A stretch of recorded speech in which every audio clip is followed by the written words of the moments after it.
in the 70s, 80s, and 90s was the best time to be alive. It was the best era for storytellers and songwriters, and their cult classics became the anthems and soundtracks that shaped our lives. After the Telecommunications Act of 1996, the corporate takeover began, starting with the local radio stations, concert venues, and promoters. Soon after, the consolidation of the studios and the media. Within a few decades, these companies had control over everything. The concepts, everything that was written, produced, distributed, and eventually consumed. Albert Einstein once said, "Everything that is great and inspiring is created by the individual who can labor in freedom." As artists, we believe that the free flow of ideas is vital to a strong culture. It is long past time for a new, independent entertainment ecosystem. An ecosystem that is not governed by gatekeepers and the corporations, but rather by those who create and consume it. At Creato, we are building that new ecosystem. A system that will empower filmmakers, musicians, entertainers, and podcasters to freely create and distribute all of their content in one location. A system where they can control their earning potential, protect their intellectual property, and engage directly with and build communities around their loyal fans. As we begin the next phase of development, we would love you to be a part of this, to restore freedom for all artists, including filmmakers, musicians, comedians, writers, producers, podcasters, and things that don't even exist yet. We believe that the future of entertainment will be delivered here on Creato.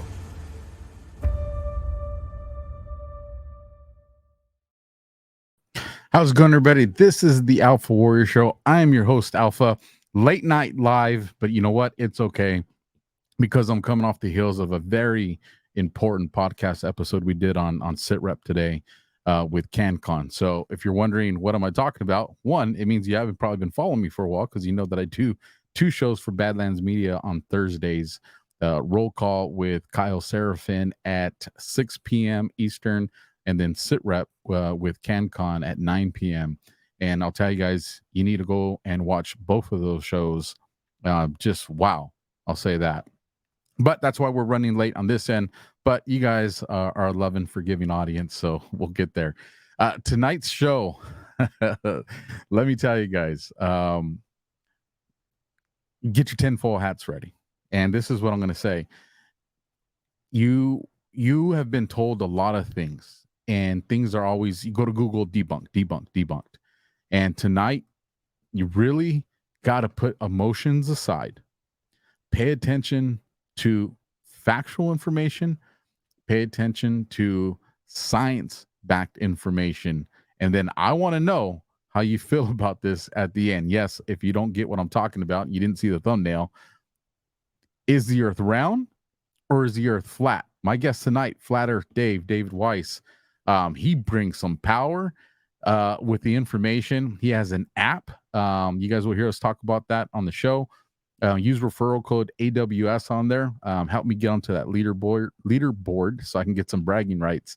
You're going to enjoy the show. It's a lot of fun. It is going to challenge you. If you can make it to the end, we're going to be doing some more shows with them, I promise. But if you can make it to the end, this is going to challenge you. There's videos, all kinds of stuff that he's going to show. So with that, let me get to our sponsors, and then we'll get into the content. It's going to be a good time, and I'll be in the live chat with you guys. So first on deck, Goldco, protecting your investments with gold and silver made simple. AlphaLikesGold.com. That's AlphaLikesGold.com. A lot of stuff going on in the world, a lot of stuff going on in the economy. Go research BRICS. That's BRIX, if I spelled it correctly, and you'll see why gold and commodities are so important.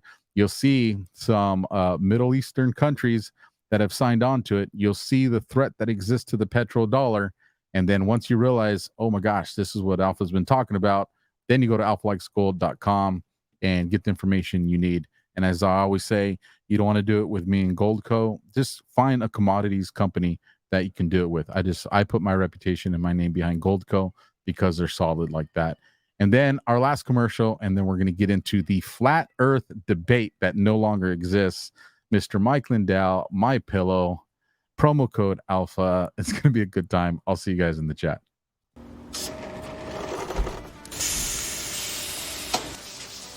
When I invented My Pillow, my passion was to help each and every one of you. And 20 years later, all of your support is what keeps us going. Because of you, we've been able to create thousands of USA jobs and help millions get the best sleep ever. To thank you, my employees and I are bringing you a limited edition My Pillow. The Giza Elegance My Pillow is made with my patented adjustable fill, the most amazing cotton, and a 2-inch pipe gusset. It has 4 custom loft levels, machine washable and dryable, and you get my 60-day money-back guarantee and 10-year warranty. Go to mypillow.com or call the number on your screen. Use your promo code to get your limited edition 20th anniversary My Pillow queen size. Retails for $69.98, now only $19.98. That's right, get a queen size My Pillow for only $19.98. From all of us here at My Pillow, thanks America! All right, everybody, thanks for joining. Like I said, got to support my sponsors, my affiliates. They know the content that I bring. They stick by my side. They're true patriots. So remember, that's Goldco, alphalikesgold.com, America's favorite mustache, Mike Lindell. That's promo code Alpha, My Pillow, my store. Support those guys. So this is the man of the hour, you guys. Flat Earth Dave. You think you know what's going on. I'm telling you guys, open mind, soften your heart, open. You got discernment. We're going to unplug from what the Matrix has told us, and you're going to learn some truth today. Dave, thanks for joining us. How you doing, brother? Hey, I'm doing great. Thanks for having me on. But really, flat Earth, isn't that a step too far? You know, we could look into all the other conspiracies. I get it. Bigfoot, Loch Ness Monster, 9/11 was a false flag. We won't talk about that. And but flat Earth, right? That's the attitude that we all have when we first hear it. A lot of people just tune out because they can't hear it. But those that stay and are willing to look and are willing to get past the propaganda, if they can, it's not easy these days, although I make it easy, your life changes forever. So how long have you heard about flat Earth? So I heard about it years ago, but I was so plugged in that I was just like, yeah, that's insanity. I'm not going there. I was like, it's not even worth my time. But then I started to recognize some people that I have a lot of respect for that were entertaining it. And I was like, this is interesting. All right. And I started getting to these Twitter spaces, or these conspiracy spaces. Yeah. And it was just, you're talking about a hot topic. People just at each other's throats on this. And there were good arguments. So I was like, you know what? I need to look into this. Forget what NASA's told me, forget what schools told me. Like, show me the science here. What's really going on? And, I've heard about you before. And then a mutual friend is like, dude, I can connect you. So I was like, let's make this happen. Awesome. Thanks for having me. So, you say the arguments are good. I used to think the globe arguments are good. But I offer 3 Bitcoins for 1 globe proof. Okay. Now you got to remember, things fall into 3 baskets. Hey, this only works on a flat Earth. Like, we can see, hundreds of miles. All right. That only works on a flat Earth. Then there's things that work on both a flat and a globe, like circumnavigation east and west. We go circles around the center. Okay. That's the same on a globe and a flat Earth. And then there's things that only work on a globe Earth. And for 10 years now, that bowl's been empty. Can't find a single thing to put in there. If you can find, or one of your listeners can find one thing to put in that third bowl, give me your Bitcoin address. I'll send you 3 Bitcoins. There you have it. The man's offering the Bitcoin. So if you have it, there you go. But I'm thinking if he's offering a Bitcoin, you're probably not going to find it. No, right. And I'm serious, 100%. And it's a simple, my honor rule. Where's the official rules? Here are the official rules. Show me a globe proof. Not only will you get 3 Bitcoins from me, you'll be world famous because nobody has ever done it. All the scientific experiments by all of the main scientists throughout history to try to prove axial rotation, which you have to have on a globe, and curvature, which you have to have on a globe, have all proven the opposite. Okay? But you don't learn that in school. Okay? Right? This is a balloon at 120,000 feet. That's about 20 miles up. does the Earth look like it's spinning 1,000 miles below you, 1,000 miles an hour below you? Does it? The funny thing is, it was up there for 3-4 hours, and then it came down, and it landed pretty darn close to where it took off from. Shouldn't the ground have moved 3,000 or 4,000 miles in that amount of time? What is holding that balloon to a geostationary spot above it, right?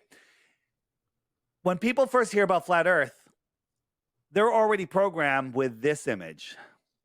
Okay? Google flat Earth, and then click images. This shows up. Okay? No flat earther thinks this. Okay?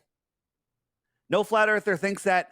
Only globe earthers think that we think we're a pancake and the other planets are round. No, that's two false models. The heliocentric model is a satanic, we'll get into that if you want, false model. And the disk floating in a heliocentric world is another, even faker model.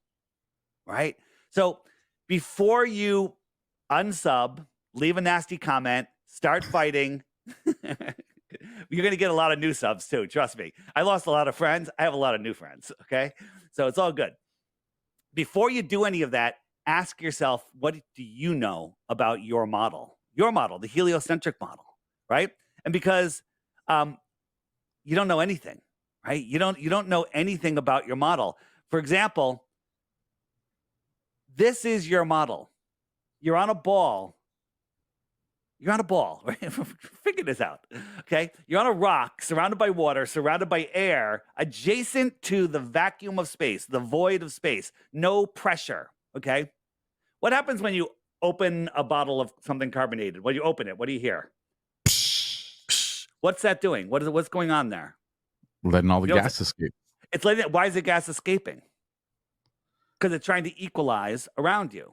Okay? If you opened a soda inside of a vacuum chamber, it would violently explode to fill the space, right?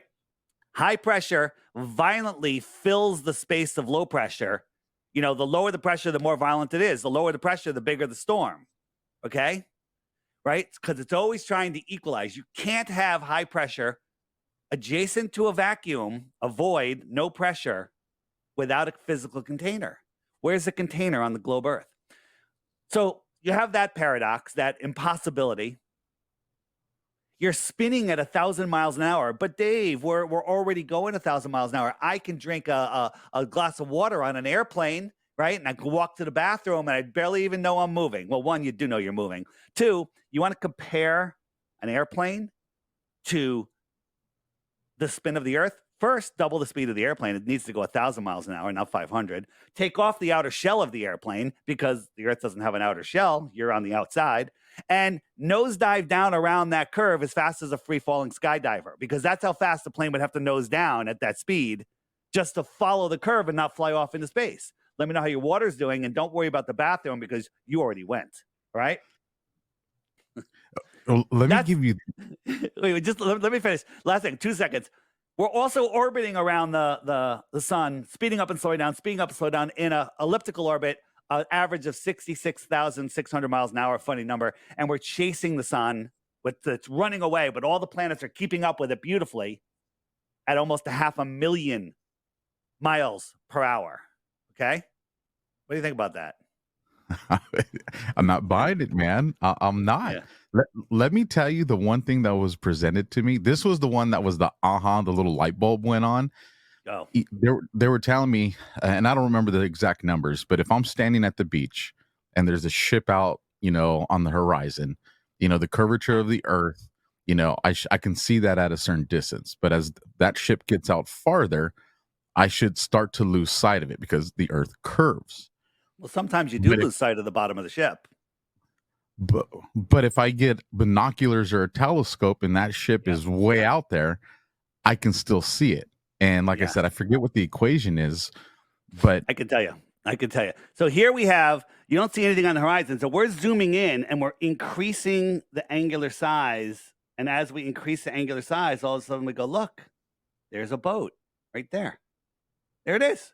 It was there the whole time. Now watch, as I go out, these little waves in the foreground, they're getting bigger because they're closer, and the boat's getting smaller, and it's disappearing from the bottom up. You see that? It's gone. It's not over the curvature, because if it was over a curve, my mouth is behind this curvature. We zoom in, you still can't see my mouth because there's a physical curvature. The globe requires there to be a physical curvature at a set distance based on the curvature formula. Flat Earth has an optical horizon, okay? Right? People, well, Dave, those waves are only a foot tall. How are they going to hide the ship? Can my finger hide my entire face? No. You sure? Well, yeah. Okay, you got me. Okay. So people don't, we're not taught about how perspective works, how everything comes together in from the sides. It all comes to a point. Everything looks like a sphere in space, when I don't believe that everything is a sphere. Maybe some things are, but that doesn't dictate the terra firma on the ground. But sometimes, when you zoom in on a ship, you can't see the bottom. So the waves create a false horizon under certain conditions. So this is your horizon, but when we zoom in on this horizon and these ships all of a sudden appear out of nowhere, you can see that this is a false horizon, and these ships are coming up. Look, there's a ship. Look, is he going behind the curve of the Earth or a false horizon? Okay. Sometimes when there's more consistent waves, the boats won't be going up and down, and they'll just be hidden, and the globers will scream, Earth curvature, but they're not even realizing that we shouldn't see any of the boat at that distance, okay? A glober, someone that's defending the globe, whether they're ignorant, like I was ignorant, it's not a bad word, whether they're ignorant and just fighting their childhood beliefs that they live on a ball, or they're paid or possessed to fight the flat Earth, they all freak out. They're like, oh, look, I can't see the bottom quarter of that ship. Therefore, the Earth is curved. Meanwhile, you shouldn't see the very top of the tower of that ship because it should be way over the curve. So that's like that was the same thing that got me. Ships over the horizon. I live on the water. I went and bought a P900. It had just come out at that time. I zoomed in and I could see beaches. I could see people. I could see buoys. I could see all sorts of stuff that I should not be able to see. So once you understand, here's the thing. If you want to learn about flat Earth, you can't Google it because it's just going to feed you propaganda. It's just going to feed you nonsense. The algorithm changed in 2017. That's how I was fed a couple videos. I was given videos and I wouldn't watch a 1-minute video. It's too stupid. I don't have time for that. But then another researcher, another friend who said, Dave, you got to look into this. And she sent me Mark Sargent's Clues and some other videos. And I watched them and I said, okay, this is weird. I'm just going to disprove it. And for 2 weeks, I tried to prove the globe, right? I didn't even try to find the truth. I tried to prove the globe, disprove flat Earth. That was my goal. That was my mission, right? Biased attitude. And I couldn't find anything to support it. I couldn't find anything to support the globe. So once you go there, there's no going back. There's no going back. This was the last question I was going to ask because I was like, I got a series of questions. I got to get through some of these, but I got to ask this one at the front end. Yeah. Why the lie? Why this effort into the lie? Can we hold off on that? Because that's the best question. Right. It's my favorite question. It's the best question. And I'll do a whole show just on that question. But let me ask you a question. You and I, we're hanging out. We go out to lunch and we come back to I got to come up with a better analogy, but this is the worst and best. We walk into a room and there's 20 slaughtered people. There's blood everywhere. There's just dead people everywhere. And I'm like, oh my God, these people were murdered. And you're like, what's the motive? Well, why? Why would someone do that? And you won't believe it until you know why. You don't need a motive. I'm going to show you all the dead bodies today. Okay. Then we can talk about the motive. Right? I think I know the motive. I think there's multiple motives. And just a short hint, it's all about controlling the human race. It's all about control. And look what's going on in the world today. So what do we see here? A glober would say, this is the edge of the Earth. This is the sky. This is the curve. And you can't see the water because it's beyond the curve. What if I go like this? I go, what are we seeing now? And a glober would say, well, you're seeing a boat that's refracted up and it's a mirage and it's above the horizon. Okay. But in reality, I just took out the background And it's a boat that's on some shiny water. This water is miraging, hiding the surface of the water, reflecting the sky. And if this land wasn't here, as I just showed you, you have a hard time discerning what it is. Okay? So this is called an optical horizon. When you don't have anything beyond it to tell you that that's not sky, you know this is water because there's land here. But when you remove that land, you don't know what this is. Right? I'm tracking. Yeah. So it's it's amazing. I mean, there's so many examples, but Google won't show you any of these. We're going to show you where to get all these in a little bit. I want to go over more proofs. See how these boats are just appearing? This shrimp boat. Okay. You couldn't see it with your naked eye. Watch, it's just going to blink out. This is called the angular resolution limits of your eyes. Can't see it. It's gone. It's over the curve. But logic shows you it's not. It's right there. It's right there. Right? That I'm telling you, that one gets me, man. It gets That it. one Well, gets me. That's all you really need. I mean, it's all you really need. Now look at this boat, this little boat. Look at this giant mountain. What happens when we zoom out? The angular size gets so small on all of this, you're like, oh, there's nothing out there. Okay? You can't even see the mountain. Things get that small that fast, and the air also becomes opaque over distance, right?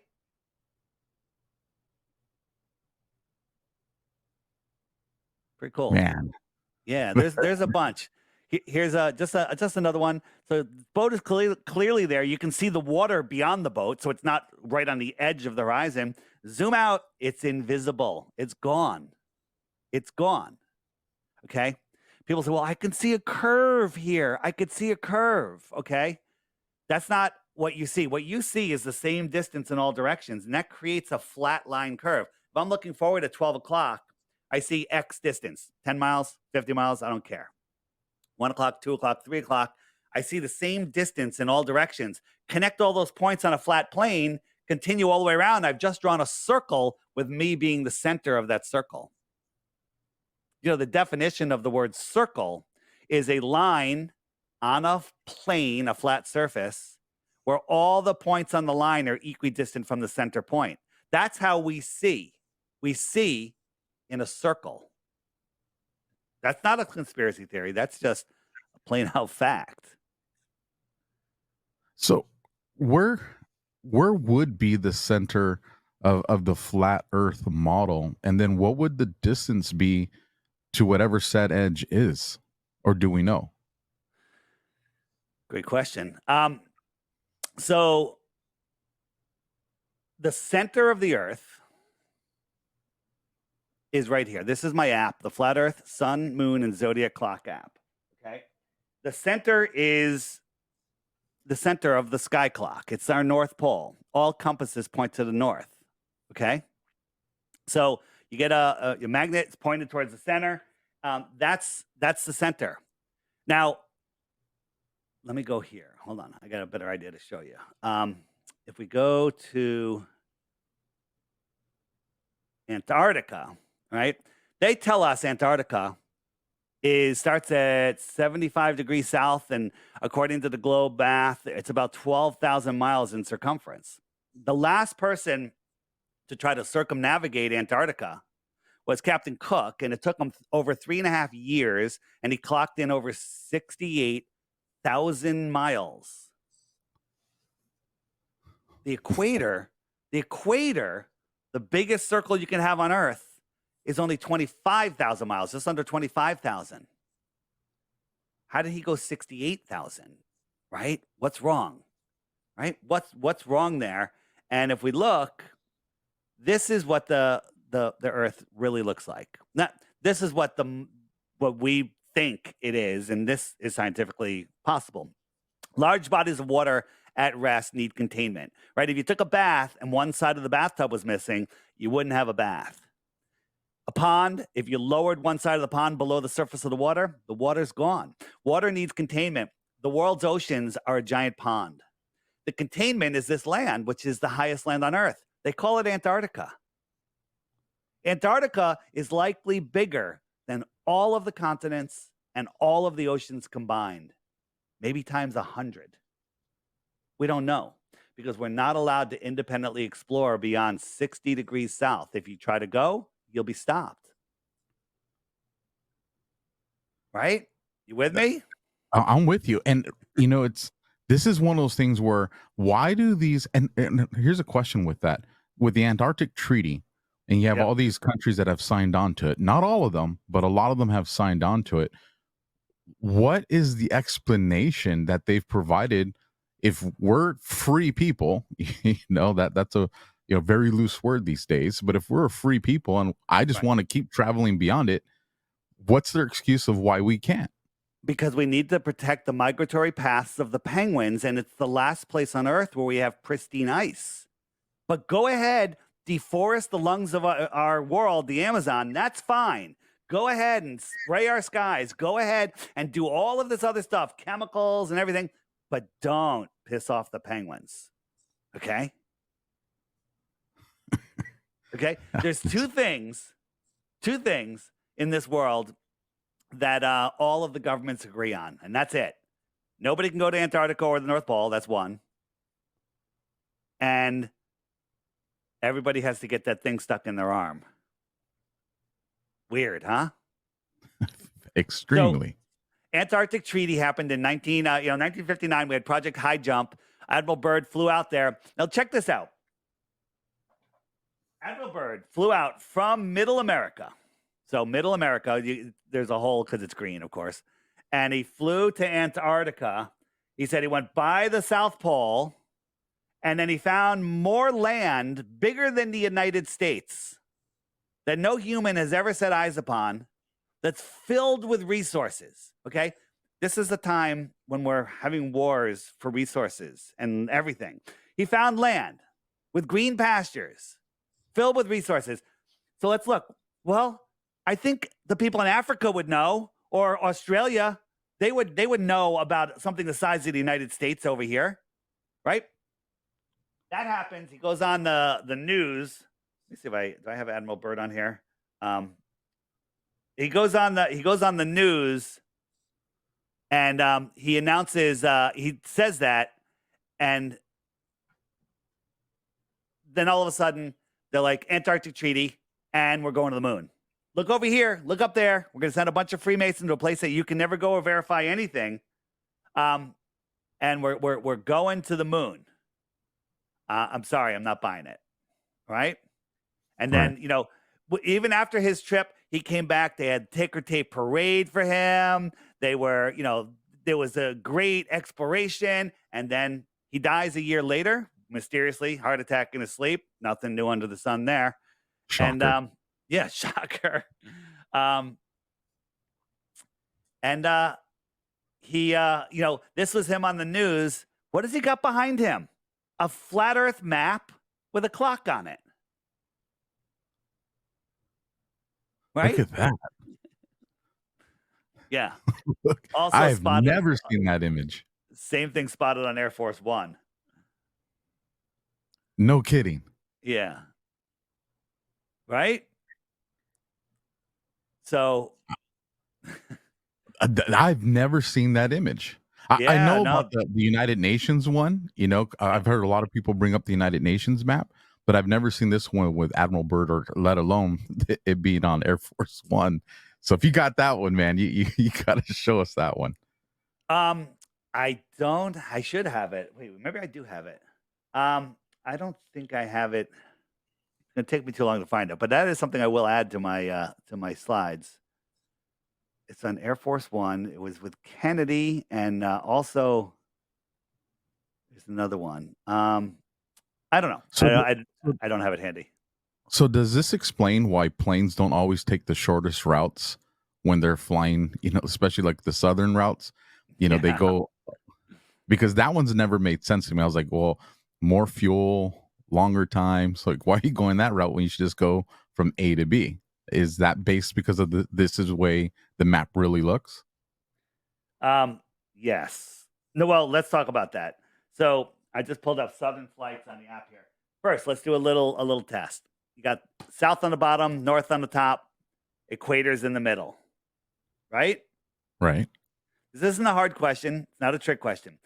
Any two airports that are both in the north, so any two airports above this middle line, right?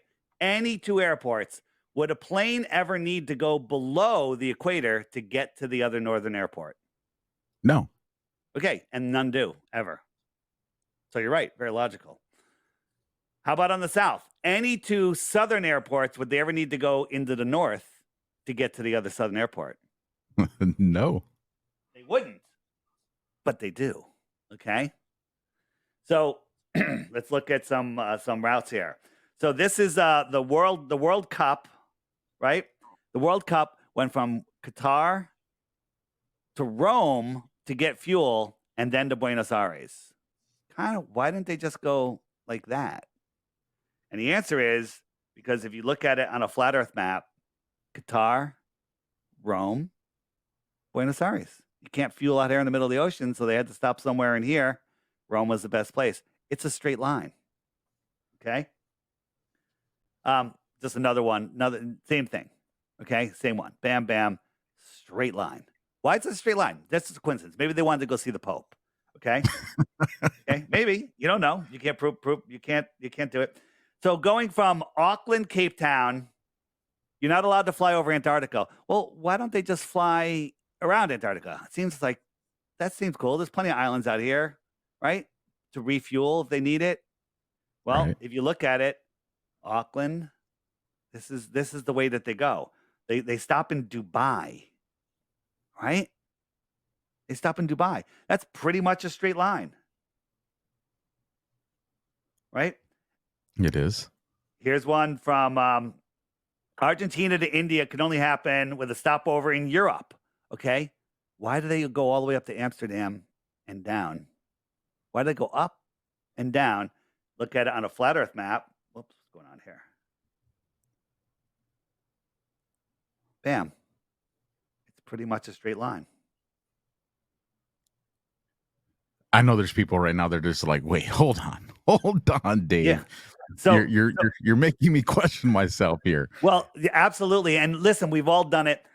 Here's the thing. If this is new to you, do not believe anything I say. You need to go verify it. We're going to show you where you can get all this information. It's actually on this app, on my website, flatearthdave.com.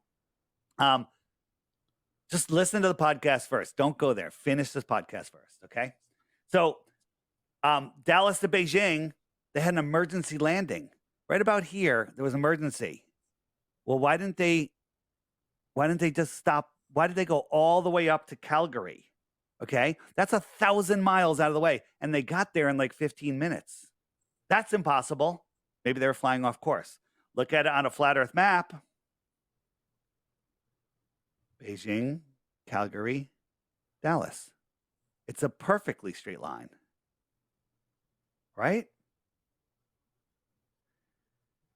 Let's get another one.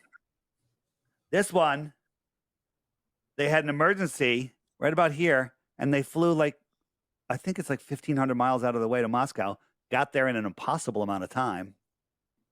But if you look at it on the flat Earth map, Moscow's right on the flight path, straight line. Emergency landings destroy the globe, right? There's a book called 16 Emergency Landings right here. You can find it on my website. You can find a free PDF online. It's a great coffee table book. Another one, going to Doha, way out of the way to Moscow, emergency landing, perfectly straight line. Okay. They go on and on and on. Let me show you my favorite one, though. Everybody loves. Actually, that one's not. Oh, this one here. Okay. So we got this flight from Hong Kong, and it was going all the way to Europe, but it stopped in Germany 8 hours later, 12-hour flight. 4 hours into the flight around here, a family traveling together, the mother dies. Little kids, father, mother's dead in her chair. Got to land a plane, right? Somebody doesn't feel well to land a plane. Dead, right? They fly for Right. 8 more hours, ignoring all of these airports. Why didn't they stop? And then when they got here, 8 hours later, sitting next to your dead mom, you might as well have gone the last hour and got them home, right? Why are you Right. stopping there? It's just going to make it worse. Let's look at where they really were. Hong Kong, 4 hours later, they're over Russia. If you stopped in Russia, you know what would happen? The Russians would help, and it could spark peace. Can't have that. And the other thing is, somebody like me or a whole bunch of any other flat earther would go, they stopped in Russia because the earth's flat and shown everybody this. Okay? They're over Russia the whole time. They couldn't land. This happens often. Right? So, So, you, go ahead. This flight from Santiago, no, not Santiago. That's Johannesburg, South Africa, going all the way over to the west side of Australia. These are the 3 different flight routes. They go all the way up to Dubai, they go up to Hong Kong, up to Malaysia, and back down. But you look at it on a flat Earth, those are the flight routes. Game over. Earth's flat. Okay? Game over. So this was a question that I had asked people that were just staunch defenders of the flat earth and its rotation, because with the globe earth, because the globe is spinning. So I'm like, okay, if I take a flight from Los Angeles to New York nonstop and I'm flying into the rotation, and that flight takes 6 hours. And then I take that same flight back from New York to Los Angeles. Now I'm flying with the rotation. Why in the world are we taking the same amount of time or just a few minutes different? If I'm going with the spin, then I should get there sooner. Or I'm sorry, if I'm going against the spin, that initial flight, I should get there sooner because I'm flying, the Earth's coming at me. Nobody could explain that to me. Do you want me to give you the Baller Dave answer? Absolutely. Okay, so I won't be a true baller because I'd have to call you some really dirty names and just make fun of you. but I'll just say that you don't understand, man. You don't understand. You're spinning. You're already traveling at that speed, so you have that tangential speed. So when you're hovering in a helicopter above an airport, you're moving at whatever speed the land is moving because you already have that speed. So you already have, when you're going, with the spin of the Earth, you have that 1,000 mile an hour. If you're at the equator, 1,000 miles an hour of speed already, and you're just going. And if you're going against it, it's spinning towards you, but you're also spinning away. So it balances out. That's what they claim. Okay, but that doesn't make any sense because think about this. On the equator, the Earth is around 25,000 miles around. It spins once a day, so you're going about 1,000 miles an hour because you're making this big circle, right? Once a day, 24,000 miles, 1,000 miles an hour, just over. If you're up in the north, your circle is much smaller, right? Because the rotation, you're making, so if you're in Alaska, you're only going like 300 miles an hour because you're making a much smaller circle. So let's say you're in northern Alaska. Your Earth spin speed is every 24 hours, it's 360 degrees, and that equals about 300 miles per hour. You take off and you fly to Ecuador. You want to land on a runway that's oriented north-south. You've got your 300 miles an hour of speed from the ground. You speed up 500 miles an hour. So now we're going to add those together, which doesn't even make any sense. So that's 800 miles an hour. You want to land on a runway that's oriented northwest, northeast, north, south, north. It's moving sideways at 1,000 miles an hour. Where do you get that extra speed to land on that runway? You can't. You can't. None of it works. None of it works, right? on the app, on the frequently asked questions page, there's a great button called Southern Flights right there. Southern Flights. Boom. And it answers all your questions because anyone that's actually thinking is going to go, what about the flight from Santiago all the way to Australia? It's too far for the amount of time it takes. It takes 15 hours. And, we could take a flight from somewhere in Europe to California, and it takes about the same amount of time. Well, the answer is, excuse me. The answer is because the flights that make those direct flights are traveling at higher altitudes, and there's these crazy winds. These yellow and pink winds here are 1,000, not 1,000. They're like 200-300 miles an hour, maybe even more. Okay.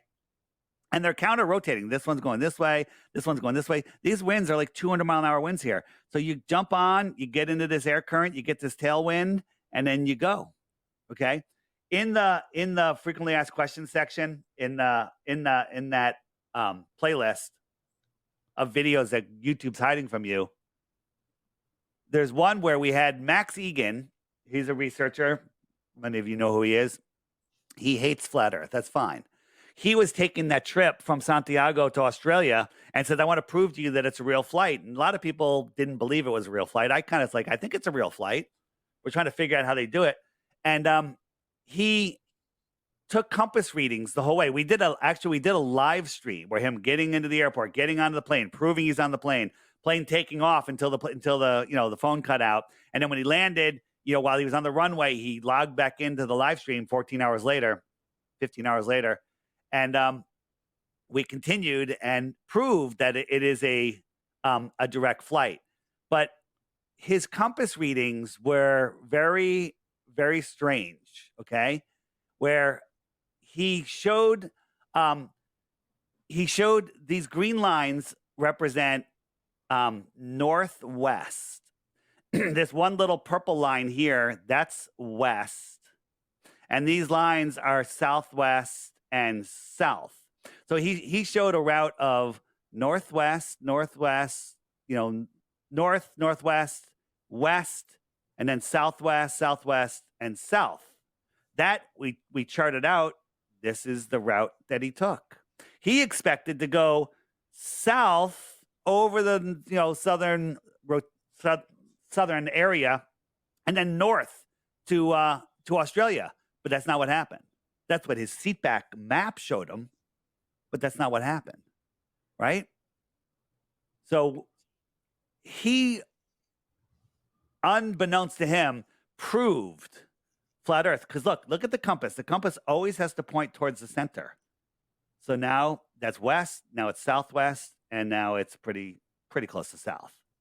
South is every direction away from the center, right? People go, well, Dave, I can go west from California and end up in Japan and China and keep going west and end up in New York City and back in California. And that's true. Okay, let me show you.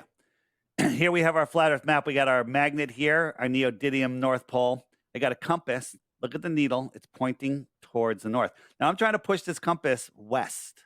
I have to keep turning. I have to keep correcting to the north to maintain a heading of west.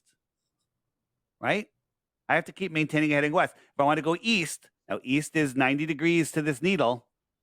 This needle keeps turning, so I have to keep turning to maintain a compass heading of east, 90 degrees east, and I'm right back to where I started from. Now, if I want to go west, that stick represents west from where I am, and I don't correct to the north. As soon as I start moving, I'm moving south. Look at the needle. It's already turned. Okay? Holy smokes, man. I'm going south. Okay? And now the magnet wasn't strong enough. The needle should be literally dead south right there. Okay? But south is when you have your back to the magnetic north. So south is that way. South is that way. South is that way. South is every way. Now, on a globe Earth, you should be able to go south and magically pop up over here, but nobody has ever circumnavigated south. No one's ever gone from Santiago to Australia, ever. Now look, I'm going north, north, north, maintaining a straight line, north. Uh-oh, the compass just did a 180, and now I'm heading south.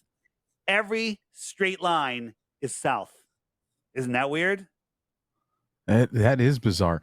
You made me curious because I want to go look. When back in 2003, I went to Iraq, and the flight path we took was from Southern California, March Air Force Base.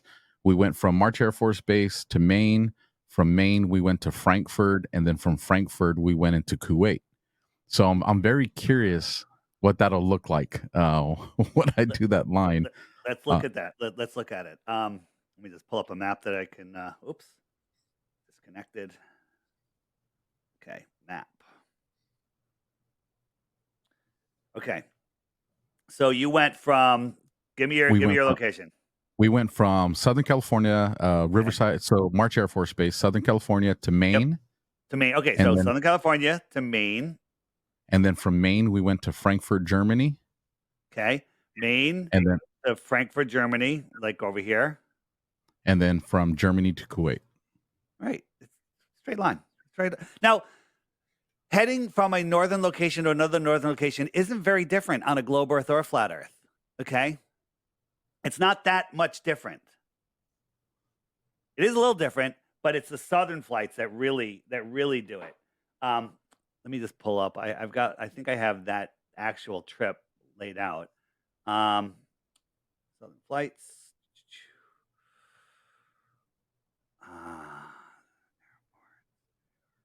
Where is it? London. Nope. Not- You went from, where is it?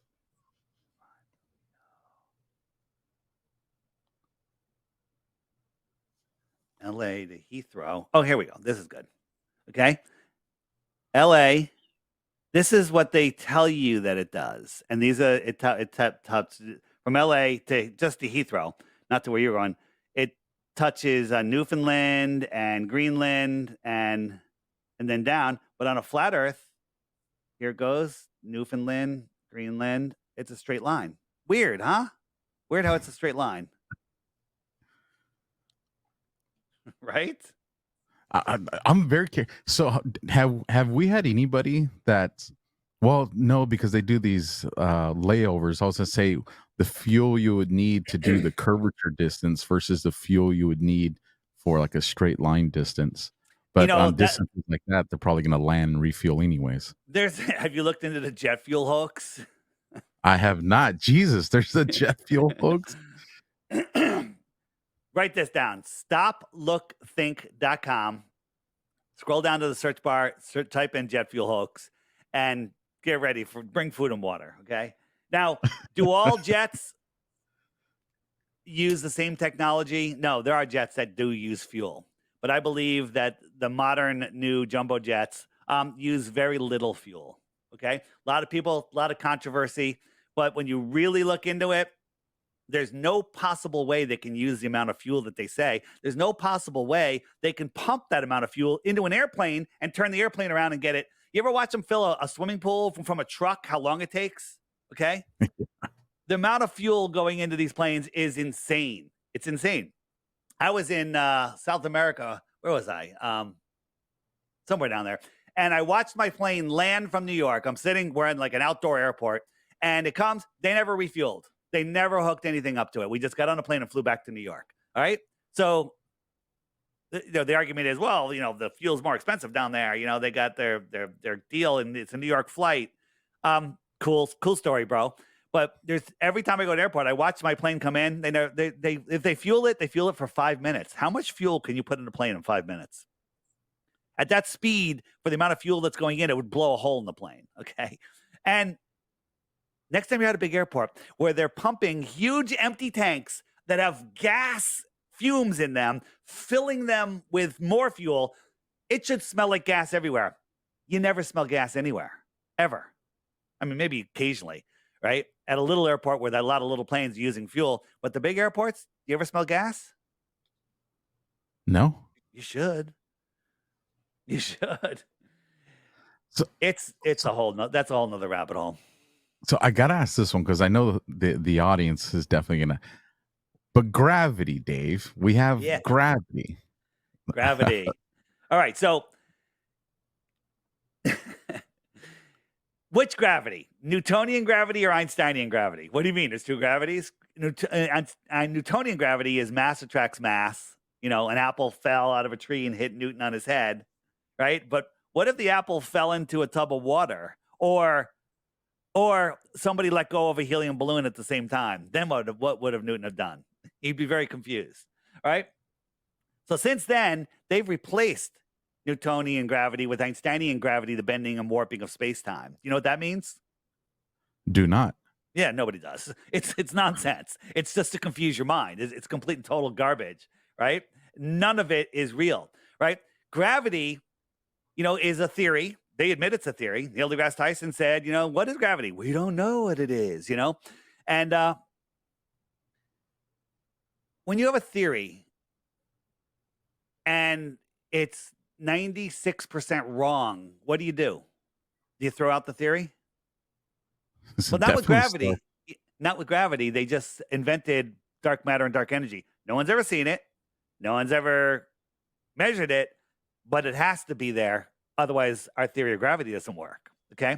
So if you lent me $100 and then the next day I come back, I go, here's your money. I'm paying you back. I give you $4. And you're like, whoa, Dave, it's only $4. Where's the rest? I'm like, oh, the other 96 are dark dollars. They're there. Trust me. Okay. Dark dollars. Okay. Trust me, they're there. Right. You wouldn't be happy. So let's talk about gravity, because gravity is one of my favorites, along with seasons and everything, right? So, they tell us that gravity holds the air to the earth. It's magically holding the air to the earth, and the vacuum of space isn't sucking it away. Although I can get a box, suck all the air out of it. So I got a little vacuum chamber box, and I got a valve, and as soon as I open the valve on the bottom, from any altitude, anywhere, it will suck the air up and away from gravity violently to fill that box. Not a theory. You can do it yourself. Shouldn't gravity hold that air out? And then the globers will say, well, the air is much thinner. It gets thinner and thinner and thinner and thinner and thinner until it's a vacuum. Oh, yeah? Prove it. Show me that. Yes, the air does get thinner and thinner and thinner. If you have a tank of propane, go pick it up, shake it, right? There's liquid propane on the bottom, and then if you can measure it, and you can, but not you need equipment. There's thicker gas on the bottom, and it gets thinner and thinner to the top. And as you open up the valve, that thin gas comes out. The whole thing will equalize. If I said, hey, let's have a barbecue, go get some propane, but don't bring a tank, you'd be like, what? How am I going to do that? How am I going to do that? Okay? Gas needs a container, period. You can't have air pressure without a container. In the Glober's argument, well, we have air pressure here, there's no container. That's a circular argument, okay? You can't use that as your example, because there's no container in your model, but your model's wrong. So how do when it rains, thousands of tons of water fall out of the sky? Where'd that water come from? Why was it floating in the sky? Wait, doesn't gravity pull down the water? It can hold cruise ships upside down, okay? But it can't pull down trillions of tons of water from the sky, right? I'm tracking. I want to hear the explanation of this. Buoyancy and density, right? This is lighter than the air. This is lighter than the water. This is heavier than the water. And so buoyancy and density sort everything else out. Now, why do things go this way and not that way, right? If it's buoyancy and density, what determines down? I think the earth determines down. And I'm going to show you why, right? If I had a rock in my hand and I opened it, it's going to fall to the ground. But what if I snap my fingers, and this is just a theoretical thing, can never prove it, and the earth wasn't here, and I open my hand, which way is down? Okay? So there has to be something determining down. And I think it's we live in this electrostatic world. Everything is electrostatic. What do I mean by that? Every single thing from you, food, trees, rocks, air, everything has an electrostatic charge to it. The earth has a neutral or negative charge. The earth is not moving. Okay? So you got the negative charge of the earth, and you got the positive charge of the sky. Anything above the earth is in that positive charge. And as you go up higher off the earth, every meter is I think it's 1,000 volts. It's 1,000 volts of more energy there is. The higher up you go, the more energy it is. Anyone has a drone, buy a long spool of the thinnest, thread copper wire you can make, and then let that drone fly up and take all of it with it, so it's hanging, and then go touch that wire. Okay, I dare you. You're gonna get jolted. There's so much electricity in the air, it's ridiculous. Okay, so how does that relate to the world that we're in, right? So gravity can hold this cruise ship and trillions of tons of water to the bottom of a ball, right? Your brain's going, Right. wait, what's going on here? It's all being pulled to the center. It's all being pulled to the center. Think about this. The Earth is forming and all this matter is coming together, and the molecule at the very center says, everything must come to me, right? Imagine if all the molecules of dirt and everything were sentient, right? Everything comes to me. I'm the center. What about the one molecule that's halfway between the center and the surface? Go, no, everything come to me. Why does the one in the middle get to be the direction? Why wouldn't they all be saying, come in all directions? Why wouldn't gravity just like neutralize itself? Is that where like the Earth's core and the magnetism comes into play, or Yeah. So remind me to go there. The molten magnetic Okay. core, right? You can't have a molten magnet. All right. So gravity, and then we're going to go to what's below the surface of the Earth.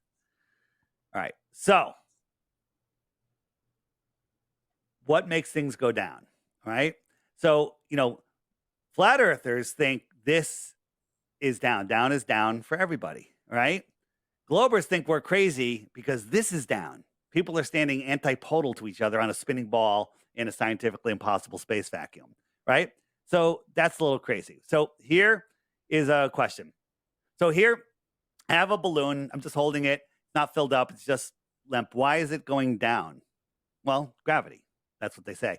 Why isn't gravity stretching the rubber? Okay. Why isn't gravity? I have a balloon here. I don't. Oh, here it is. So I'm holding this balloon. Why isn't gravity stretching the rubber? Do you have an answer? I do not. Well, the answer is, gravity's not that strong. It's not strong to stretch the rubber, right? Sound good? Good Right. answer? I'll Okay. agree with it. So now I put some air in here. This air is trying to get out in all directions, up, down, left, and right. It's strong enough to stretch the rubber. How is gravity strong enough to hold the air down and not strong enough to pull the balloon down? Right? Right. Okay. So just keep that in mind. Walter Lewin, MIT professor, says that it's electric forces that hold the world together. Okay? He is the guy. Electric forces hold the world together. This is scientifically testably kind of provable. All right. So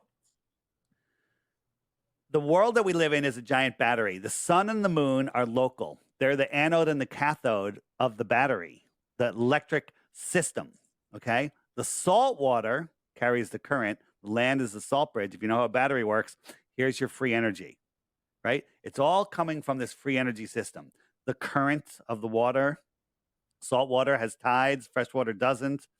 Get into all of that, right? So here is, I'm looking for, all right. So here is, we got some party balloons here left over, and we tie helium balloons, and we have a little button on the end of this, and it's just neutrally buoyant, a couple inches off the floor. This wire goes to what's called a Van der Graaf generator, and we could crank it up and add a charge into here. So we're going to add a positive charge. Now that the positive charge is above what its natural charge was, it went down. Did we increase the gravity, or did we increase the electrical attraction from the ground to the balloon, right? Watch it again. So we add a positive charge. It goes down. Now, that's good evidence that we're manipulating the electrostatic force and not the made-up theory of gravity, right? What about the opposite? Can we do the opposite? So here we have a tinfoil triangle, and we add a negative charge to it, and it goes up. If we add a charge in and keep it on, it stays up. Now, are we defying gravity, or are we defying electrostatics? because the two negative charges or two positive charges will push away from each other. This should be having a positive charge, but we're artificially putting a negative charge into it. And it kind of looks like one of those triangular aircrafts that do use electrostatics to fly. I believe Trump declassified a patent for the XRTB triangle aircraft. I got the letters wrong. TR3B or something like that. About, that it uses electrostatics. That's the real fuel of this world. But they have us stuck on this, fake fossil fuel nonsense. Right? So are we defying gravity? Right? This is MIT. They made the silent drone. They say it flies on ionic wind. All they're doing is changing the electric charge of this, keeping a negative charge in it, and it's flying in silence. This is wild. Now, people argue, well, it's got an ionic wind. There may be some breeze going through it, and that's what happens because the air is getting its charge and being pushed through it. But it's not propelling itself up like as much wind as a propeller would do. And there's no moving parts. That's an animation. Okay? There's no moving parts. Are we defying gravity? Or are we defying electrostatics? Here's a guy in Russia, right?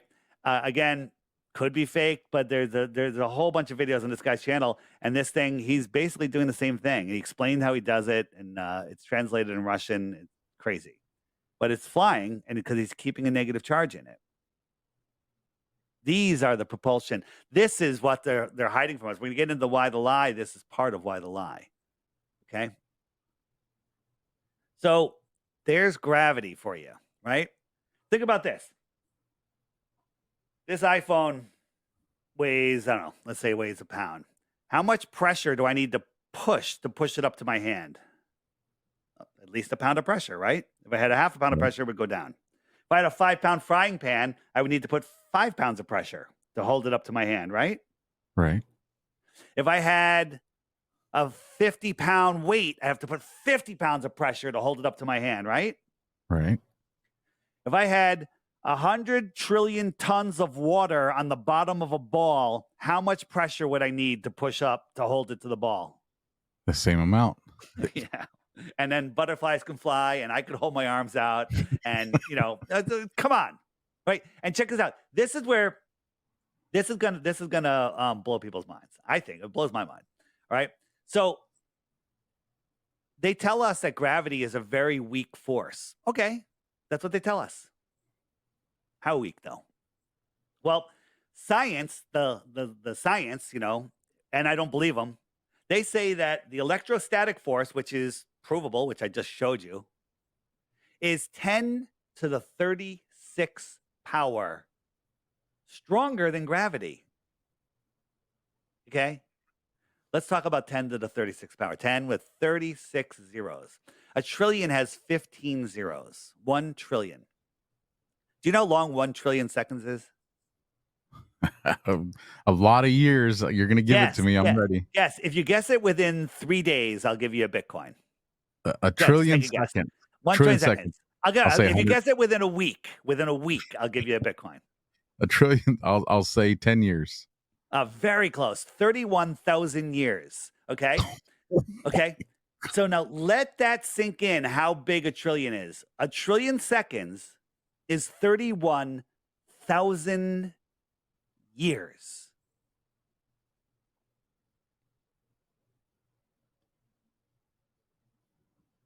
Right? That's wild. That's 15 zeros. Now, if you were here and I gave you a good buddy punch in the arm, right? Just like, okay, not bad.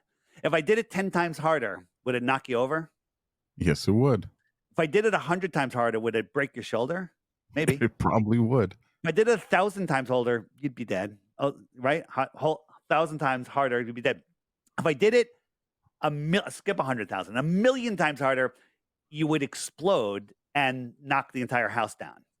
If I did it 1,000,000,000 times harder, I might blow up the whole state. I don't know. I'm not sure what would happen. And if I did it 1,000,000,000,000 times harder, I can't even fathom what would happen. That's 10 to the 15th power. times harder. They tell us that the electrostatic force is 10 to the 36 power stronger than gravity. So what does that make gravity? It makes it a fictitious, non-existent force. Because if gravity is 10 to the 36 power less strong than the electrostatic force, it is essentially 10 to 36 zeros. Okay, whatever. There's nothing. Like if gravity was real and there was no electrostatic force and I had something and I let it go, it would probably take 1 million years before it would hit the ground because the force is so friggin' weak, it wouldn't be able to take it down. So they're telling us the truth. Gravity's nonsense. The electrostatic force is the real story. On the app, the Flat Earth Sun, Moon, and Zodiac Clock app, if you go to the frequently asked questions page and you go to the gravity section, there are tons of videos. Let's go there. Tons of videos that Google's hiding from you. These videos will teach you tons about it, but you won't find any of them even by searching their names. These are being hidden from you. Okay? Yeah, it's 100 volts every meter. This video right here. 100 volts every meter. There's 100 more volts in the air. How about that? Don't want to Isn't that get that crazy? drone with the copper wire too high. Yeah, right. So, there you go. I went off on gravity. I don't know how much time we have, but I'm having fun. No, I'm loving this, man. So what do we have then? What's our roof? Are we like, are we like a Christmas, little ball, whatever those things are called, the snow globes? Yeah. Or is it do we have space then? And where the heck are the space shuttles and everybody going? And then Yeah. I'm just getting a lot of questions because I'm like, so where the hell's the sun? Where's the hell's the moon? Like, Yeah, I don't know, man. The thing is, I'm going to talk to you about what's above us. I want to talk to you what's beyond Antarctica in the outer space. But we're only speculating based on lots of information, good speculation. But to prove that we're not on a spinning ball and that the Earth is a level horizontal plane with hills and valley, it's topographical, so it's not technically flat. Flat is a description of horizontal and level. You barely need to leave your yard to do that, okay? You can absolutely prove it, and we have all the proof. It's all done. So now figuring out the physics of the rest of this realm, that's the fun part, okay? This is kind of some stuff that we're seeing in the sky, some weird optics of the sky. Is there a dome? Is it an atmospheric dome? Is it a personal dome of vision? Is it an azimuthal grid of vision? What's that mean? That means we see in a dome because we see a limited distance before everything becomes opaque in every direction. So if you connect all those points, it makes a dome over you. So you're in your personal atmospheric dome of vision. And then our eyes with perspective, this is how we interpret the world. Is that how the world is? I personally think that there's a dome, a kind of like a flat sky above us, and that extends way beyond the shoreline of Antarctica. That's my personal opinion. Okay? It makes me start wondering about even the biblical stuff. I mean, it just... Oh my God, the biblical is crazy. This is a shot from up north somewhere, and you have these sun dogs, and then we got just a lighter inside this bowl, kind of showing you the same thing. So is the sun within the dome and it's reflecting off the dome? Maybe. Right? You're replicating it. I mean, how do you argue that? Right. Right. What is this one? I don't even know what this video is. Oh, this is a guy filming some sun dogs from his car. Very interesting. Oh, here is this is what I wanted to show you. So here I have a glass dome. You can barely see it. It's sitting on a white rug, and I got a light, and I'm just running a flashlight in a straight line above it. But if you look in the dome, and anyone could do this, buy one of these little paperweight half domes on glass domes on Amazon, and then do it. It actually looks like a little ball sun in it. So here it comes, and it just starts rising. I'm just bringing it across. It rises to the top, and then it goes down, down, down, down, down, and then it fades away. It doesn't go below it. It just fades away. Now I come around. I didn't go around. I just coming back. It appears. And it's kind of like if you were standing in here and this was your personal dome of vision, that's exactly what you see. It is. It's exactly what you see. Right? Right. So while we're on here, we'll talk about the sun for a little bit. So I'll show you let's do this first. Okay. So this is a perspective grid. Whoops, what do we got here? This is a perspective grid. And we're going to add a guy in here. So here's a guy, and this line is at his eye level, right? Right. Everything comes in. And so we throw some mountains in here, and I got the sun up here. So these mountains are thousands of feet over his head. Would you agree? Right. Pretty much. Okay. So now I'm just going to take the sun away, not down, away. And I'm following that line. And now, whoops. This guy knows that the sun is just being blocked by the mountain because the mountain is thousands of feet above his head, and his view of the sun is being blocked by the mountain. He Right. knows that the sun is not below the horizon. It's just beyond the mountain. But if we move because if he went up higher, he'd be able to see the sun. If we move the mountain away or this guy back, let's say we're moving this guy backwards, okay? And we stretch it out because he can see wider, farther. He can now see the sun again. This line here, which appears to be at his eye level, is thousands of feet above his eye level. But it looks like it's at his eye level. Right. And so the sun goes away beyond that again. Now imagine you're outside, sun's directly above you, there's a 10-story building across the street, and the sun is traveling away, and it just goes behind the building. You can't see it, but you know it's behind the building. Now push that building 5 miles away, or you go backwards 5 miles, the top of that building is now at your eye level, and you can see the sun. Same thing here. I literally do that often, Dave, because like I Yeah. said, I live down here by Palm Springs in Southern California. So literally the mountains are about 8 miles from me, you know, the the tramway and all that. So, you know, when the sun's starting to set, you know, the mountains start to hide it. But if I start going east towards, you know, Yeah. Coachella, Indio, as I get Yep. farther away, the sun's coming. Well, my eyes say, oh, the sun's getting higher, but it's really because I'm getting farther away from the mountains. So now I can see the sun again. It's exactly what you're talking about right here. 100%. So now we're going to add in the clouds. So now the clouds, you can see the sun up here. I brought the sun back. And the clouds, they all merge into the horizon also. So they become opaque over here.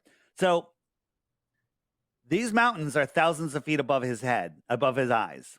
These clouds, which are merging into this same line, are thousands of feet above the mountain.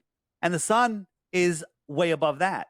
So the sun just goes away, and now it's going behind two things: an atmospheric opacity deck and the mountain. It didn't go below, it just went beyond. And everything looks like it's at eye level. If you drew a line, got a string from his eye to this horizon there, he would see a string parallel with the ground all the way over. That's what he would see. But if you were standing underneath that string on the mountain, you would see a line going swooping out of the sky down to his eye. You wouldn't see a parallel line because that line is going up to the sky. Perspective is amazing. There you go. So That is yeah. But now people say, well, the sun gets smaller. Well, yes, it does, and no, it doesn't. It depends on the conditions, right? In a dry atmospheric, crisp, dry, cool, the sun just sits there and it gets smaller and smaller and smaller. But I have Paul McCartney here because the fool on the hill sees the sun going down, but the eyes in his head See the world spinning round. Dropping Easter eggs, Paul McCartney. Oh, there's lots of Easter eggs in music. It's crazy, right? The Red Hot Chili Peppers, Californication.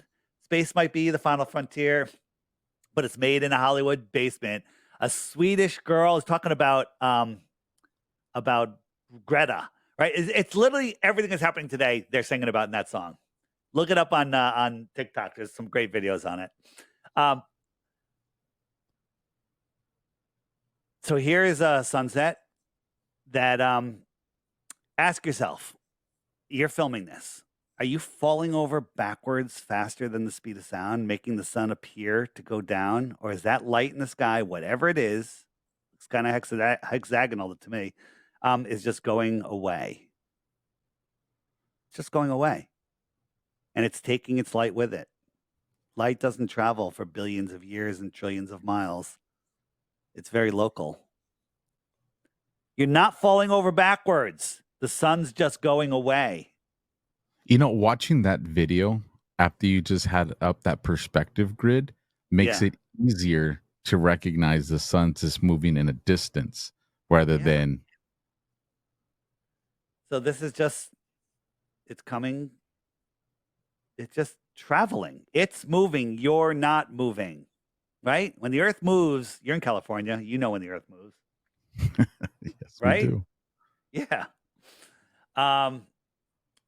So here's so why does it get sometimes it gets bigger, sometimes it gets smaller, sometimes it stays the same size because there's a whole mirage of things that are happening. One, the atmosphere magnifies it. So as it's going away, you know, when you look up, you're looking through this much atmosphere. Okay? But when you look across, you're looking through all atmosphere. Because you're looking through it all, however far you can see. So that magnification, as the sun is shrinking, it's also being magnified. So it's kind of a yin and a yang, right? So here's a little experiment we did. We got a magnifying lens, and we're just pulling this ship and boat away, the sun away, and it's not going below the table; it's on the table. Okay, this is all that's going on here. So we got a little lens representing the atmosphere, and look, the bottoms of the buildings are disappearing on a flat table.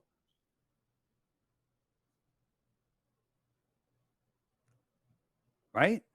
Right. So same thing. We got the camera filming. It's just pulling it away. This is what the camera's seeing. Right? It's just going away on the table. Look, it's set below the table just due to magnification.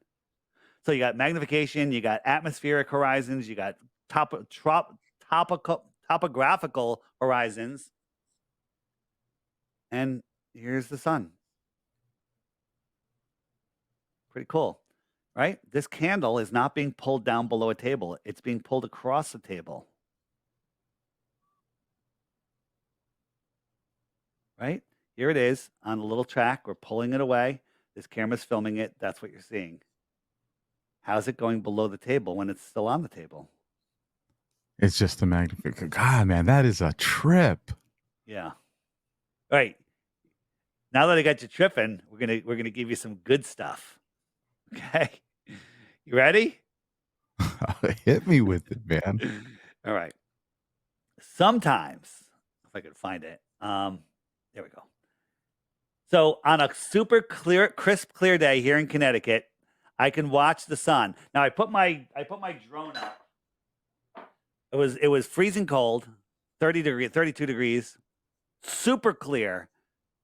And if the earth is spinning, the sun should just go down, down, down, down, down, down, and it should keep on going. But it didn't. It went down, down, down, down, down, and then it stopped. And it just sat here on this apparent horizon. Now, there's mountains out here. We have no idea how high this is. But again, as I showed you in perspective, the sun sat here, super clear. This is sped up at 2,500 speed. It sat here for 10 minutes. My friends already saw the sun set at the beach from the bottom up. What the heck? It's taking its light with it. It can't I'm just going forward and backwards here. It can't push through the atmosphere, and so its light is local. On the app, there's a whole section of a whole bunch of these being filmed, right? The only global argument is you're CGI. I wish I could do CGI that good, right? I live streamed some of these. I have the 4K video. I got it all.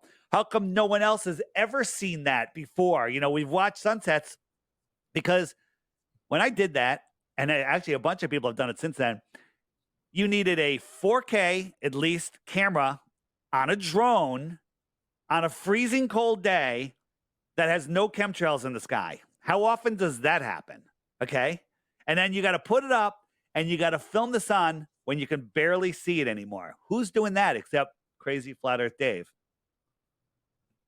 So there's just no way the sun can be the size that they're telling us. Sure. Right. But I mean, that right there just, damn. Like, Yeah. holy smokes. Yeah. So, but it's, you know, this is just me. I filmed this, right? The sun is just going away. It's just going away. You know, Globers say, you know, the bottom of the clouds are lit. Look, the tops of the clouds are lit and the sun's below the clouds. How's that possible? Right? All perspective. The sun's way above the clouds. We know this. But it looks like it's lower. Right? And see, look, this kind of looks like a horizon. These are mountains. It's just going beyond the mountains, like the building across the street. It's just going beyond it. These mountains are thousands of feet above our head. But they look like they're at eye level. They look like they're at eye level. Okay? I'll show you one more. Is this the one? Okay.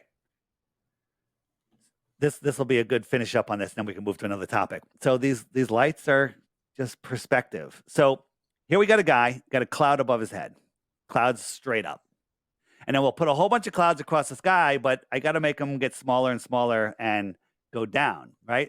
So this is how we see clouds in the sky, right? And as they go, excuse the horrible graphics because I suck at Photoshop, okay? So I took out the middle clouds. We have this one cloud in the distance. It looks like it's merging with the horizon, but we know that it's that high. But this person sees it at his eye level, okay? You with me? I'm with you. I'm tracking.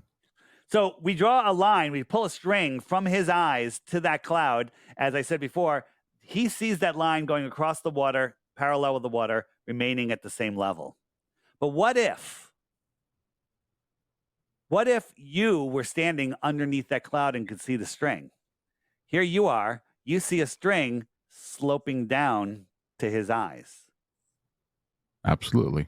Okay, he sees a line going straight across. You're both looking at the same thing from two different perspectives. Now, what happens when the sun comes? All right, so you're underneath the cloud, you see the string down, this guy's over here, and this is his horizon that looks like it's at eye level. So as the sun moves across the sky, when it goes beyond this cloud, this atmospheric deck, it disappears to him.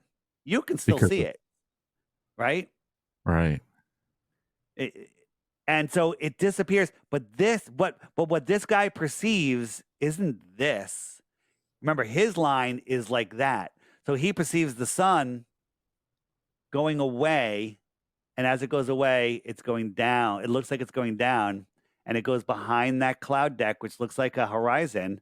And it disappears beyond it, just like the building. And it's just his line of sight. It's just his line of sight.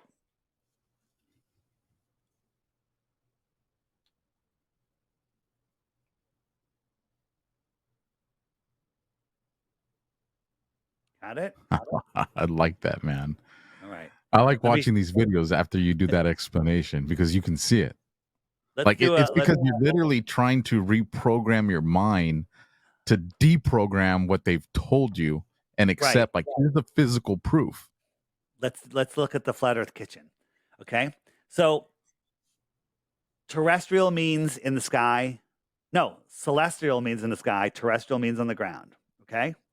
So this line here is level. Here's my counter. It's black. It's hard to see. These could be mountains, a city skyline, or even clouds, whatever you want. The sun is above it, and I'm walking the sun along this line, and we're looking at it from a celestial point of view. The camera is the same height as the sun. So it looks like it's coming straight at us, level. This line Right. is measurably level. In the whole video, I show that it is a level line. I have a terrestrial camera at the other end of the counter, sitting on the counter, watching the same thing from the other direction from the terrestrial point of view. And this is what it saw. If I showed you this first and says, is this a level line? You'd be like, no, sloping down. And I'd be Sloping like, down. is this going below this horizon? And you'd be like, well, yes, it is. And if I zoom in, look at it even more. Look at that. That's a level line. And this is not going below that. It's above it. But that's how you see it. Compare that to a real sunset. What is the sun going behind? Holy smokes, man. What is it going behind? Is that an atmospheric deck of opacity, or is that a mountain? I think it's atmospheric deck, but it doesn't matter. The thing is, I'm already zoomed in on this. If I zoom out, this line that the sun's going behind and the line on the water kind of just merge, and you can't even tell them apart. And so it looks like the sun's going below a ball because that's how you've been programmed. This is fascinating, man. Fascinating. Let's talk about the where people. Let's talk about why the lie, and we'll talk about the app for a little bit on how people can research more, and we'll talk about your referral code, just for fun, and then we can do part 2 if you want. How's that? 'Cause Absolutely. I got another big podcast coming up. I got to rest my voice a little bit. So if you Google, here's something you can try. Go to your YouTube history and try to remember a topic that you looked at videos at days ago, weeks ago, months ago, and search your YouTube history. If you can put anything that was in the title of those videos, boom, they'll show right up every time. Even if you're looking up 9/11, COVID, anything, it'll come up, or men's workouts or whatever you're looking up. Then go to my YouTube channel, DITRH, or any other legitimate YouTube channel. Watch a bunch of videos that have flat earth in the title. All my videos do. You'll see them in your history. You can either wait a couple days or right then, doesn't matter. Go to your search and type in flat earth. All of those videos will disappear, and only propaganda videos will come up. That is the only topic that will do that. Okay? Now, there will be a day, maybe very soon, where they fix that because we've called it out. Because every time we call something out, they change it. Right? We pointed out in 2017 that the search term flat earth was hit number 1. It beat Britney Spears and Donald Trump, which were 1 and 2. And that day, or within a day, they took down the scoreboard. YouTube got rid of the scoreboard when flat earth became number 1. They changed the algorithm. So my website is flatearthdave.com. Anybody that has a show, wants to book me, you want more information, you want to get the app, flatearthdave.com. The app is $3 one-time charge. There is a subscription that you don't have to get unless you want to use some higher functions of the app. But if you want to research, here's my challenge. If you want to win the 3 Bitcoins, every day there's a new featured video right here. You just click this thumbnail, video comes up while you're having your breakfast, whatever.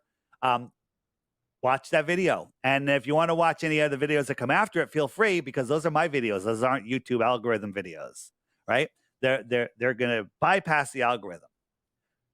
If you want to go back in time, hit the archive button, and you got every featured video back to 2018. Okay. If you have, then, so what the challenge is, watch the video every day for 2 weeks. At the end of that 2 weeks, if you think the earth is a globe, which if you watch the videos, you probably wouldn't, but many of you will be like, oh, I got a proof. Before you go, you have to hit the question mark button right there. And up comes, oops, not loading for me, up because I have a bad internet connection here. Give me a second. Up comes the frequently asked questions, right? What about gravity? Why the lie, right? Why the lie, right? Why the lie? If you hit why the lie, up comes up comes a bunch of videos that they don't want you to know. Real quick about why to lie. Oh, you know what? We gotta go back. We gotta watch one more thing. One more thing. I think one more thing. All right. Um, where is it? So you were asking before about what's beyond Antarctica, right? So Right. this is a cargo ship tracking website, and so you got all these ships. Click on any of them; it gives you all the information. But we found some ships deep inside of Antarctica.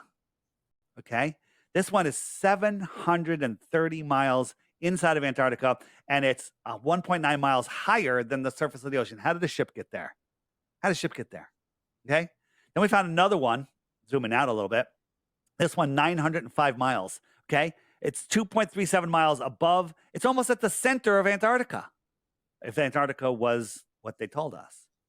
So we clicked on one of the ships, and it said it was registered in the island it was registered to the nation of Kiribati. All right.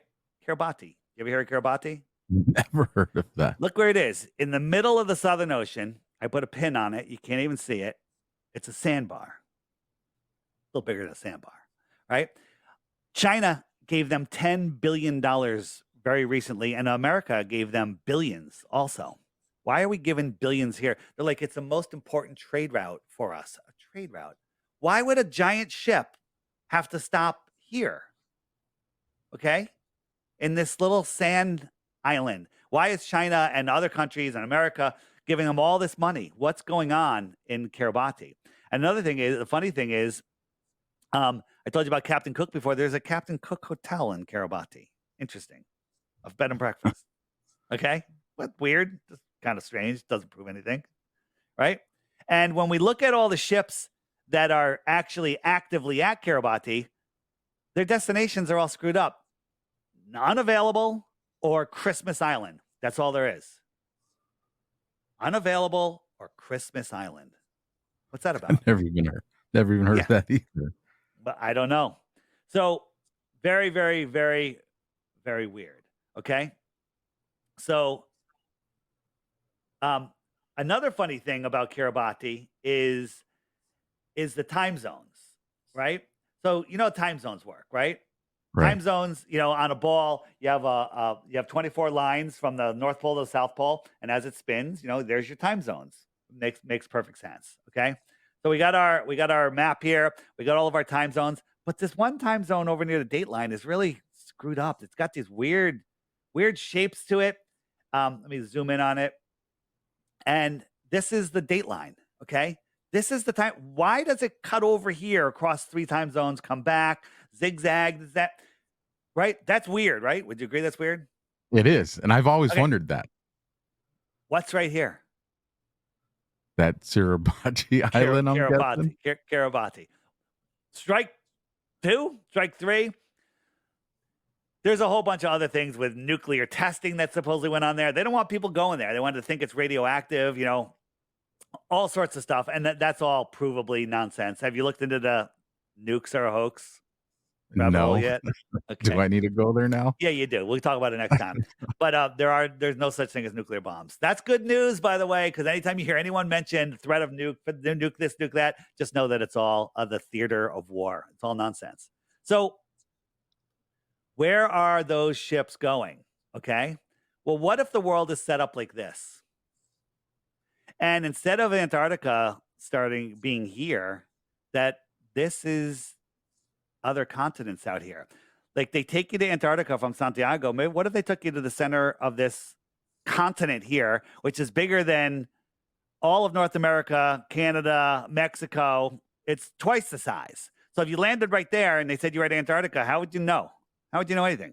This is thousands of miles, thousands and thousands and thousands of miles. Okay. What's there?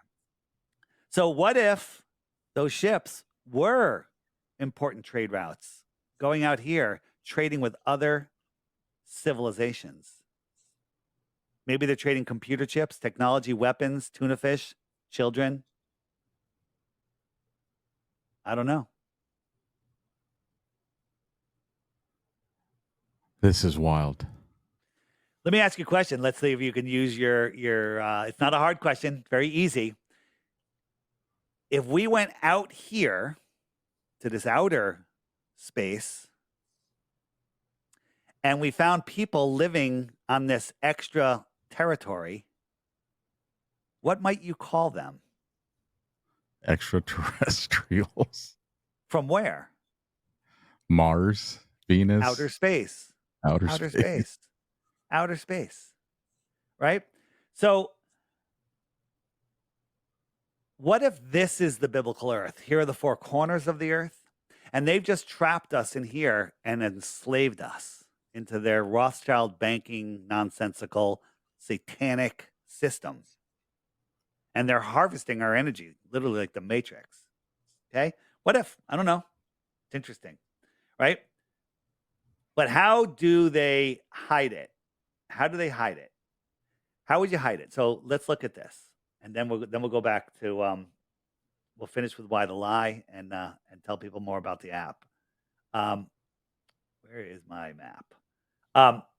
So what if it was I don't know 100 years ago? Well, I don't want to say 100 years ago because the truth of 100 years ago is they were way smarter than we are now, but that's a whole nother thing.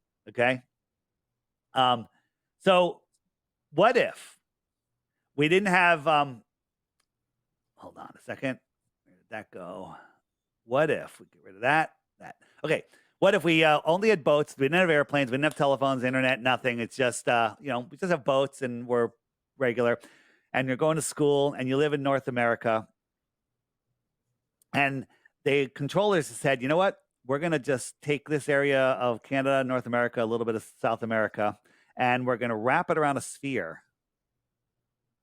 And we're going to tell everybody, this is where you live. This is all that there is. And you're not allowed to go here because we don't want to disturb the penguins. You're not allowed to independently explore this dot. Okay? This is all that there is. You wouldn't know about Europe or Africa or Australia or Dubai or anything. You wouldn't know any of it. And if one of them, they have a higher technology and they came and they landed an airplane in Kansas because it's nice and flat there, people would be like, oh my God, extraterrestrials from outer space, but you were programmed to think that they're coming from trillions of miles away. Come on. Trillion, remember a trillion, how big a trillion is? Right? So now again, speculation here. We don't need to go beyond the shoreline of Antarctica to prove the earth is flat. This is just possibilities, and there's tons of stuff that you can look. What if the world was set up like this? We live in the center of this pond right here. All of these other ponds are pieces of the plane. We'll call them planets. Okay? Piece of the plane, a planet. So they cut it out. They wrapped it around a sphere. And they said, you're not allowed to go beyond 60 degrees south. This is off limits. You know what that is? That's a prison for your mind. That's to stop you from understanding where you live, stop you from realizing that you are at the center of creation, to stop you from thinking beyond the borders of the prison that they put us in. Your thoughts create your reality. Everything you have in your life is your fault, good or bad. It all is the way that we think and what we attract. The biggest conspiracy of the world is it's conspiring to deliver every single thought to you that you think, good or bad. That's why, watching like horror movies and stuff, bad news. That is bad, bad, bad stuff. Right?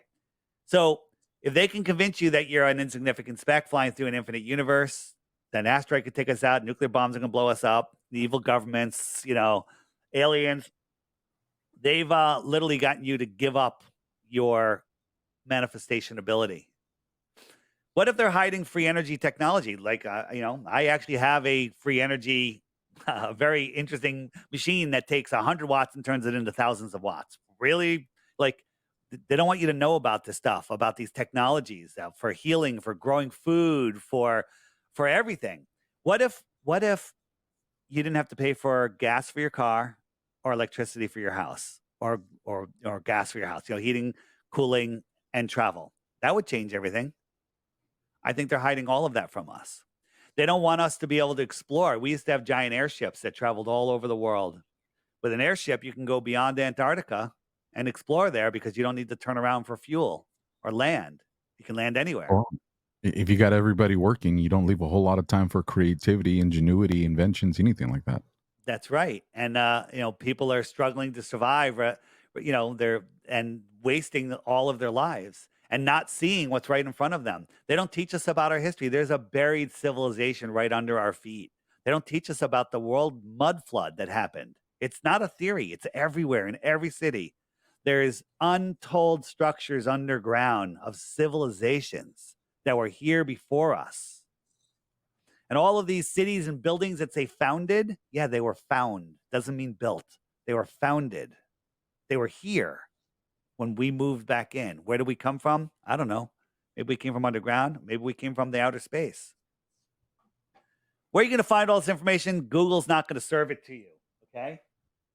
Not going to serve it to you at all. The frequently asked questions page has tons of information. The web button is a great button.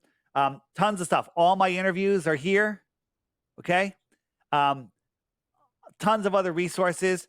You mentioned biblical. If you're a Bible believer, a Bible hater, or whatever, you need to watch these biblical videos because they're amazing. Amazing. Right. And, a lot of people lead with the Bible to prove flat earth. I'd rather lead with the science because the science is for everybody. The Bible isn't going to convince somebody that doesn't believe in the Bible. So let's show them the science first and then go, you know what? And it's also in the Bible, right? There's stuff here, the lost history of our world. This is an amazing channel.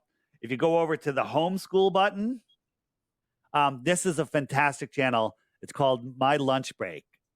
And this guy breaks down the history of these old buildings. And every single time, literally the story's got to be written by AI. And it's ridiculous how these buildings were built. Impossible. It's all impossible. It's old world buildings that they made up stories that, they were built in 1901 to 1902. And no, it was here 1,000 years before that. Okay. So another one, I'm the Improbable Dreamer on Instagram.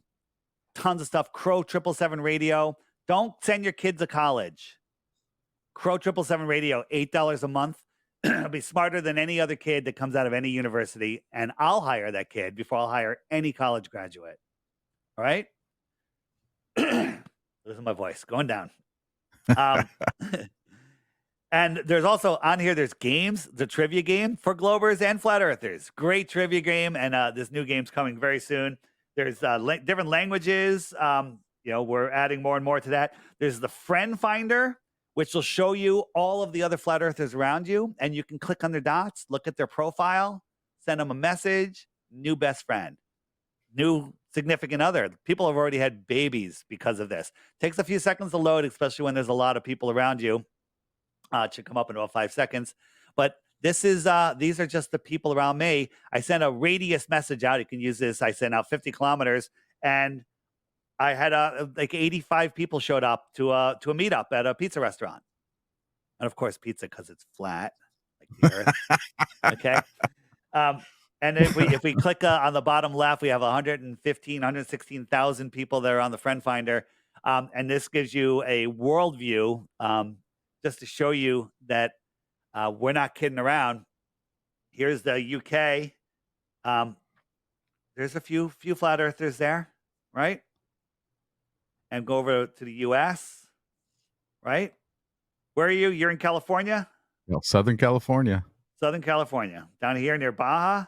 This you? Right above the Salton Sea. Oh, we did a big test at the Salton Sea. We did a flat earth test there. But as you can see, there's tons and tons and tons of stuff. And then we just added this profile section where it's kind of like Facebook. You load it up. You got friends. Look, I got a friend request. You can load pictures, check people out. You can also search people. Like I was looking for a kite surfer. I'm in California. I type in kite surfers. I want to find a flat earth kite surfer and go kite surfing.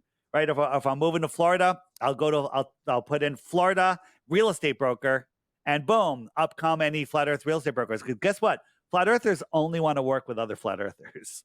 So Globies, step aside. It does a ton. You go into the messaging section, and you have, it's kind of like Telegram. You have all of your chats, and you can do video phone calls. You want to see a video phone call?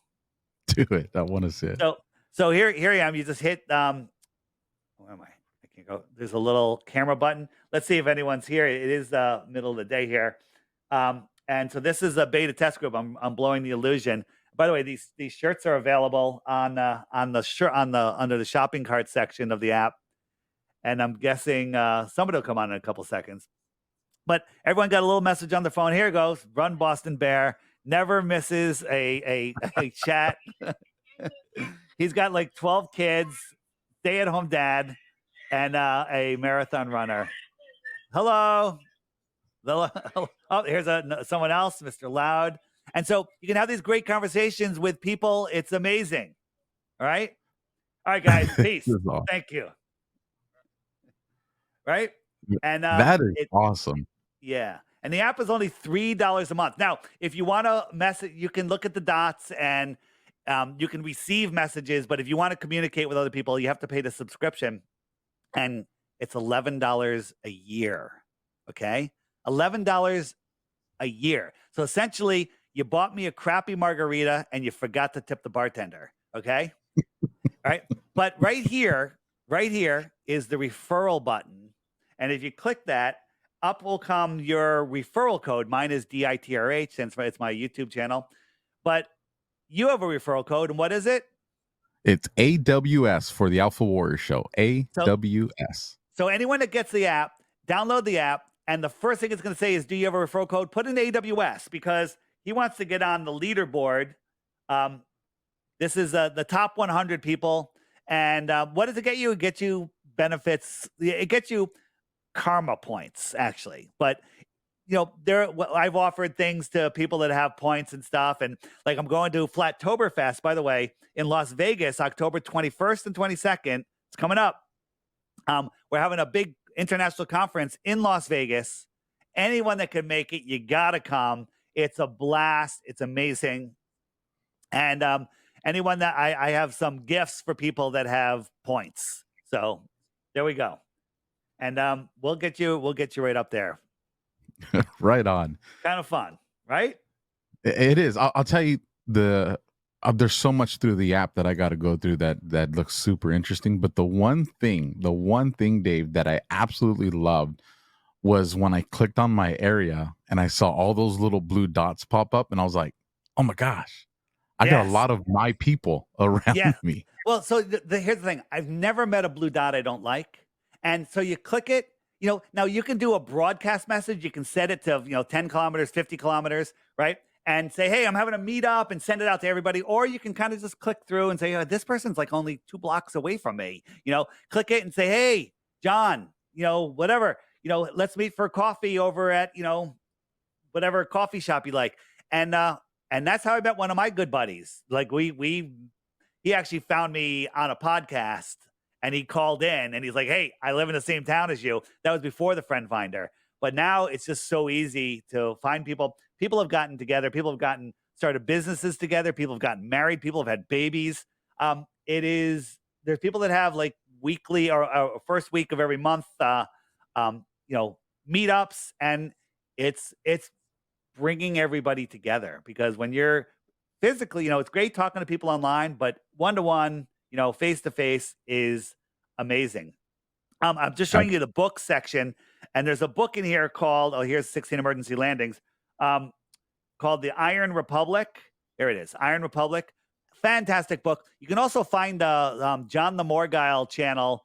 Just search Iron Republic, the Morgile, and he read the whole book, did a great job. So if you like have a long commute, want to hear an audiobook, it's about a guy that took a ship to Antarctica, got lost at sea, ended up going through a canal, and ended up in the ocean on the other side, and went to a place called the Iron Republic. Lived there for 10 years, talked about flat screen TVs and all sorts of advanced technology, floating cars. This is in the late 1800s. Then he came back 10 years later to Florida, told the story, and that's the Iron Republic. Rings true to me. Whether it's true or not doesn't matter, because in the 1800s, they were talking about more land beyond Antarctica, okay? Everybody knew the Earth was flat until the mid-1950s. How about that? I'll tell you, it's been an absolute blast to have you, brother. FlatEarthDave.com. Download the app. Use that referral code AWS. I can't wait for part 2 because I still got. Listen, I got a lot of questions. We'll do part 2. No problem. But I'll tell you, the one thing I don't need is I'm convinced, brother. The science is there, the proof is there, the evidence is there. Now we just got to educate ourselves so we can get this message to other people. Final thought, Dave, and then we're out of here. Final thought on the shopping cart page. I have some merch there. It's cool to have a lot of fun shirts and stuff. But also, if you're looking for Flattoberfest, it's right here. And get your tickets and come on. It's a blast. And I have these giant banners that says win $3,000 in computer chips, big color vinyl banners or nylon banners, by offering one globe proof. Play as many times as you like, no purchase necessary. There you guys have it. This is the AlphaWarrior Show, first in, last out. We're gonna go commercial. When I come back, I'll let you know what's coming up next. All right, till next.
Are you worried about the effects that higher inflation rates will have on your investments?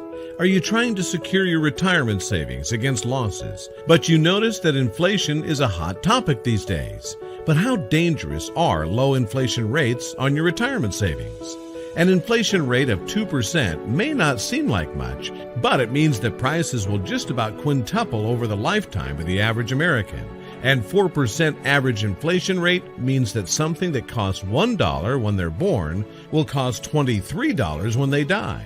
That demonstrates the danger of even low inflation rates. So when it comes to gold and inflation rates, many investors want to know whether inflation rates have an effect on gold prices. What history indicates is that over the long term, increased inflation should lead to correspondingly higher gold prices. From September 1971 to August 2020, gold grew 7.5 times as much as inflation.